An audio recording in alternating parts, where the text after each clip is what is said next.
mornings at the New Hampshire Audubon's Massabesic Center in Auburn, dozens of volunteers can be found getting their hands dirty.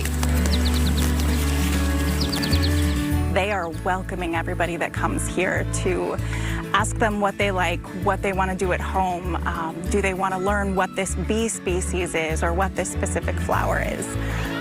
So it's really nice for us to have that community here.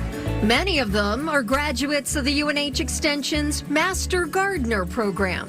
The Master Gardener program, it's a volunteer program, so it's not just about learning about gardening, it's about giving back. We've all become friends. We love gardening together. We love gardening here at the Audubon because it's supporting so much wildlife. The Master Gardener program is a national initiative that began in 1973 in Washington. New Hampshire adopted the model and graduated its first class in 1993. Now there are hundreds who've been through the 12-week course and are out in communities throughout the state sharing their green thumbs. You have to be a gardener to start with, and some people are like, oh, I don't really garden much, but even a little bit if you're interested. If there's a nugget of curiosity, that's usually enough to get started, because we provide a lot of the education during the 12-week class. Sort of a tagline that I like to use is Master Gardeners bring plants and people together to benefit both. One of the ways Master Gardeners can give back is by volunteering at therapy gardens like this one in Merrimack.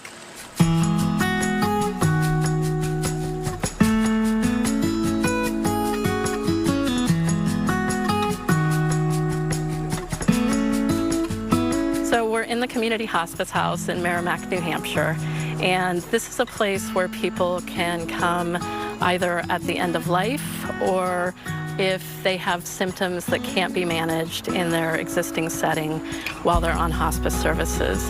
The house has been designed so that every room has a private patio and the patients can be outside. The idea is to bring life into the rooms and honor the life cycle. And so much of this process is about the living, both the person who is dying, but they're still living until that moment, and their family that's surrounding them. And this space holds them in a beautiful way. Barb Young joined the Master Gardener program in 2008.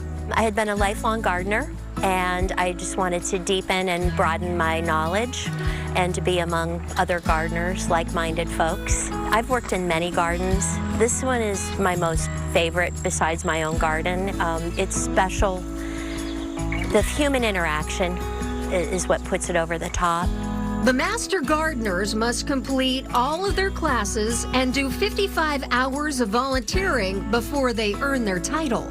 It's just a privilege to be involved here. It's fantastic.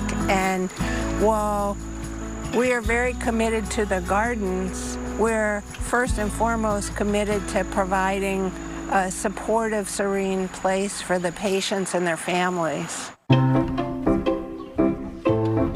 Some volunteers opt to spend their time volunteering at historic gardens, like the ones at Strawberry Bank Museum in Portsmouth, New Hampshire. I like to say there's something for everyone in the program.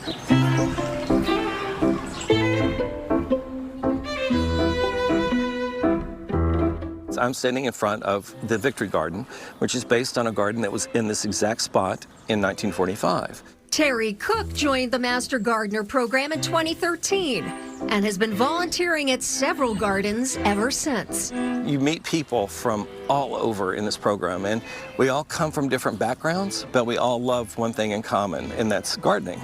So we may have different belief systems, we may have different ideas about things in general, but we can all agree that a flower is beautiful, and that's an important starting place.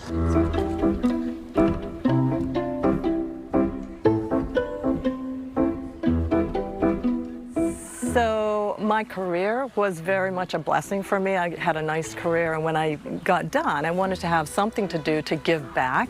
And the Master Gardener program was just an excellent program for me to give back in what I really love, which is gardening.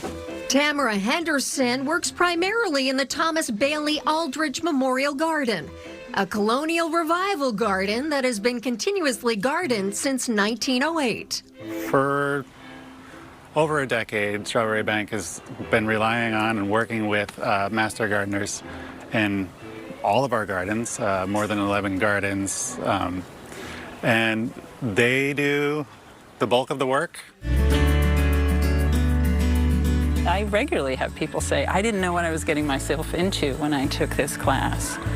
I knew I wanted to learn more about gardening. I had no idea I was going to get so much information, have such a rewarding experience, make incredible connections, both with other gardeners and within the community.